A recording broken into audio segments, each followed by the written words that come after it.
السلام علیکم۔ خبر شامل کرتے ہیں چنوٹ سے Nadeem Ahmed Qamar. Deputy commissioner captain Nadeem Nasir کی زیر صدارت انسداد پولیو مہم پر عمل درآمد بارے جائزہ اجلاس منعقد ہوا، جس میں اب تک کے اہداف کا جائزہ لیا گیا۔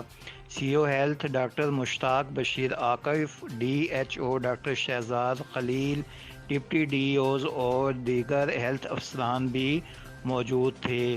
سی او ہیلتھ نے مہم پر عمل درآمد اور اہداف سے آگاہ کیا۔ ڈپٹی کمشنر نے کہا کہ انسداد پولیو مہم میں پولیو ٹیمیں گھر گھر جا کر کسی وجہ سے رہ جانے والے بچوں کو حفاظتی قطرے پلانے کا ٹارگٹ مکمل کریں تاکہ مطلوبہ اہداف کے حصول میں کوئی رکاوٹ نہ رہے۔ اس سلسلہ میں تندئی سے فرائض سر انجام دیے جائیں اور بچوں کے گھروں میں نہ ہونے کی صورت میں ان کا سراغ لگائیں اور اہل محلہ سے ان کے بارے میں معلومات لی جائیں۔ انہوں نے کہا کہ مہمان بچوں کی بھی 100% کوریج ہونی چاہیے، خواہ ان کا تعلق کسی بھی علاقے سے ہو۔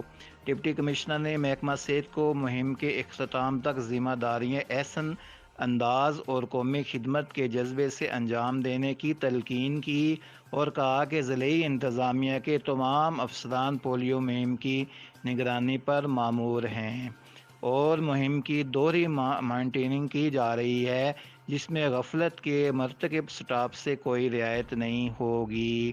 Deputy commissioner Chiniot.